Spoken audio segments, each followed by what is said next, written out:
এখানে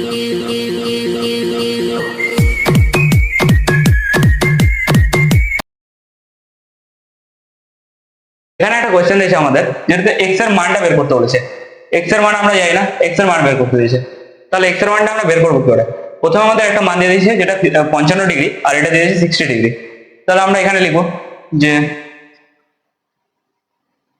পিকিউ লম্ব এসটি, এবং এখানে আমরা লিখতে পারি যে এবং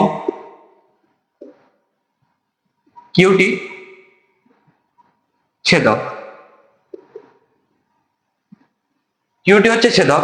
তো তাছাড়া এবার দেখো পি কিউ টি এর 55 ডিগ্রি যদি হয়, তাহলে এটা কি হচ্ছে এস টি কিউ, এটা একটা একান্তর কোণ, কারণ এটাও 55 ডিগ্রি হবে। তাহলে আমরা এখানে লিখতে পারি কোণ পি কিউ টি একান্তর কোণ, একান্তর কোণ এস টি কিউ। তাহলে সমান কত ডিগ্রি? এটাও 55 ডিগ্রি। যদি 55 ডিগ্রি এস টি কিউ হয়, তাহলে একটা ত্রিভুজের টোটাল মান কত? একটা ত্রিভুজের টোটাল মান হচ্ছে 180 ডিগ্রি। আমরা এখানে লিখতে পারি একটা ত্রিভুজের টোটাল মান হচ্ছে 180 ডিগ্রি। তাহলে একটা ত্রিভুজের যদি টোটাল মান 180 ডিগ্রি হয়, তাহলে এস টি কিউ আমরা এস কোন এস মান পেয়ে গেছি, টি মান পেয়ে গেছি। বের করতে হবে আমাদের কোন আর মান। তাহলে আমরা এখানে লিখতে পারি এভাবে যে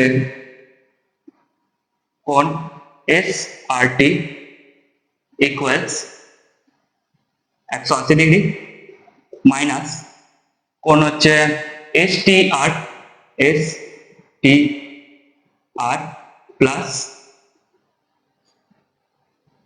আর এস টি, তাহলে 180 ডিগ্রি মাইনাস এস টি আর এর মান টোটাল কত? এস টি আর এর মান আমরা পেয়েছি 55 ডিগ্রি, 55 ডিগ্রি। তার সাথে আমরা পেয়েছি কোন আর এস টির মান 60 ডিগ্রি। তাহলে 180 degree minus 55 degree plus 60 degree, total মান হচ্ছে 115। তাহলে আমরা পেয়ে গেলাম এটা 65 ডিগ্রি। কোন এস আর টি সমান হচ্ছে 65 ডিগ্রি। আর কোন এস আর টি যেটা আমাদের বলেছে সেটা কি হচ্ছে? সেটা হচ্ছে এক্স এর মান, এক্স সমান 65 ডিগ্রি।